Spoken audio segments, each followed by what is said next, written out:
आप सबको प्रभु यीशु मसीह के नाम से मेरा जय मसीह की। प्रियो, परमेश्वर पिता को धन्यवाद हो। परमेश्वर पिता ने बीते रात्रि को संभाला, इस दिन को दिखाया, इसलिए सारा आदर महिमा प्रभु यीशु मसीह को मिले। आज की सुबह प्रियो, हम दाग की बारी का वह गीत सीखेंगे जो हमारे जीवन में एक नया परिवर्तन को ला सकता है। मेरे साथ पढ़ सकती हैं यशायाह नबी की पुस्तक, उसका 5 अध्याय, उसका 1 और 2 पद। अब मैं अपने प्रिय के लिए और उसकी दाग की बारी के विषय में गीत गाऊंगा।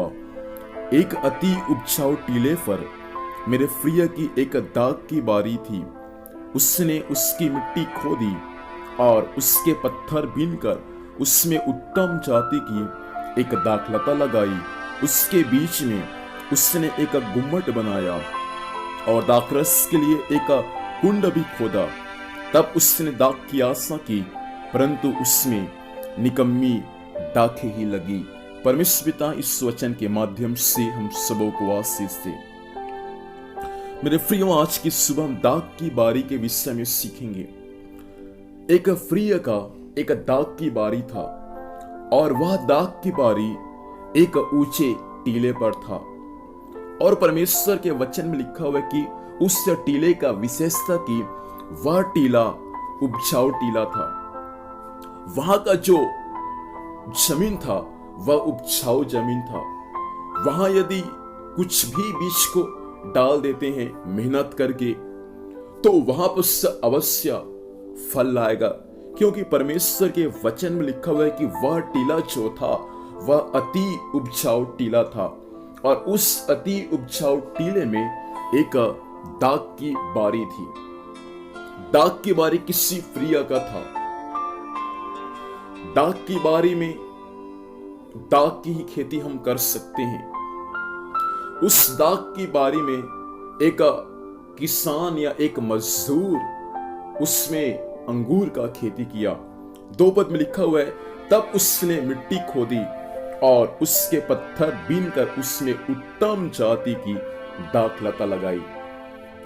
मेरे प्रियो, उपजाऊ टीले पर एक दाग की बारी है और एक किसान या एक मजदूर उस दाग की बारी में उत्तम जाति का एक दाखलता को लगाया। सुनिए, उत्तम जाति का दाखलता लगाने से पहले उस उपजाऊ टीले पर वह व्यक्ति क्या किया? सबसे पहले मिट्टी खोदा ताकि उसमें उत्तम जाति की दाखलता को लगा सके। लेकिन परमेश्वर के वचन में लिखा हुआ है, मिट्टी खोदते खोदते क्या उनको मिल गया? पत्थर उनको मिल गया। लेकिन परमेश्वर के वचन में लिखा हुआ है कि उस व्यक्ति ने जो वहां दाग की बारी लगा रहे उस पत्थर को निकाल दिया ताकि दाग की बारी सही रीति से हो सके और उसका फल सही रीति से उनको मिल सके। दाग की बारी एक उपजाऊ टीले पर था, भूमि उपजाऊ टीले पर था।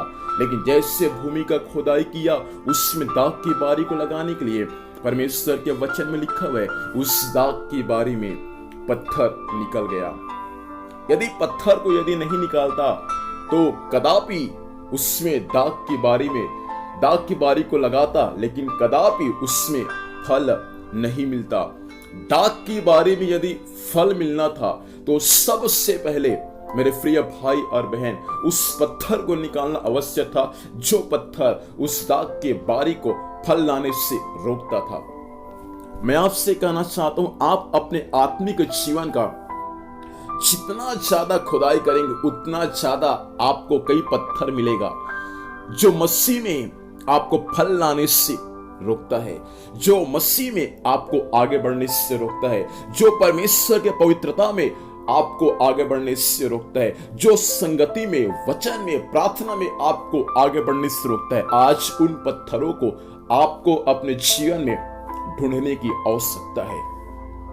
यहां पर परमेश्वर के वचन में लिखा हुआ है कि उपजाऊ टीले था, दाग की बारी को लगाना था, लेकिन उस उपजाऊ भूमि पर पत्थर निकल गया। जैसे जैसे उसका खुदाई किया उसमें पत्थर निकल गया। और पत्थर जब निकला तो परमेश्वर के वचन में लिखा हुआ है, जो वहां पर दाग की बारी को लगा रहा था उस पत्थर को निकाल कर फेंक दिया। और उसके बाद उत्तम जाति का दाखलता उसमें लगा दिया। आज की सुबह के समय मेरे भाई बहन, परमेश्वर का वचन आपसे कहना चाहता है, कुछ पत्थर है आपके जीवन में जो आपको आत्मिक जीवन में आगे बढ़ने से रोकता है। आज अपनी जिंदगी का आप खुदाई करें और उस पत्थर को निकाल कर आप बाहर कर दें, तभी आप मसीह जीवन में, परमेश्वर के कामों में आप आगे बढ़ सकते हैं। कलीसिया में आप कई साल से विश्वास में तो है, लेकिन आपका आत्मिक जीवन वैसा का वैसा है, तो मैं आपसे कहना चाहता हूं, बहुत सारे पत्थर आपकी जिंदगी में है जिसको आपको ही निकाल कर फेंकना है। कौन से पत्थर है जो आपको मसीह में आगे बढ़ने से रोकते हैं? आज उन सारी पत्थरों को निकाल कर फेंके, ताकि आप और आपका जीवन मसीह में फल लाने वाले बन जाए। उस पत्थर को जब निकाल कर फेंक दिया और उसमें जब उत्तम दाखलता जब लगा दिया, परमेश्वर के वचन में आगे लिखा हुआ है, उस मजदूर ने या उस माली ने गुम्मट बनाया, वहां एक कुंड खोदा ताकि मुझे इसमें क्या मिल सके, फल मिल सके। लेकिन आगे चलकर लिखा है, उसमें निकम्मी दाखलता ही उनको मिला। प्रिय भाई बहन, माली मेहनत किया था, माली परिश्रम किया था, माली का एक आशा था कि मुझे उसमें से फल मिले, लेकिन फल नहीं मिला। हमारा माली स्वयं प्रभु यीशु मसीह है। उसने कलीसिया में आपको और मुझको लगा दिया है। उसका उत्तम दाग की बारी जो कलीसिया है, उसमें परमेश्वर ने आपको और मुझको लगा दिया, ताकि आप और मैं कलीसिया में परमेश्वर के लिए फल लाए। यदि आप अब फल नहीं लाएंगे तो इस बातों को ध्यान दीजिए, आपका स्वामी आप निकम्मी दाखलता को वे काट कर आग में झोंक देगा। परमेश्वर चाहता है इन दिनों में हम परमेश्वर पिता के लिए फल लाने वाले बन जाए। आइए अपनी आंखों को बंद करें, इस वक्त प्रार्थना करेंगे। खुदावंद परमेश्वर पिता, इस वचन के अनुसार आज सारे भाई बहनों को आशीष से प्रभु जी, आज ये सब परमेश्वर आपके लिए फल लाने वाले बन जाए, ताकि इनका जीवन परमेश्वर और भी आप में आशीषित होने पाए। इस संदेश के माध्यम से पिता, सुनने वाले सबों पर आपके अनुग्रह और आपके आशीष होने पाए। धन्यवाद, आपने ऐसे किया।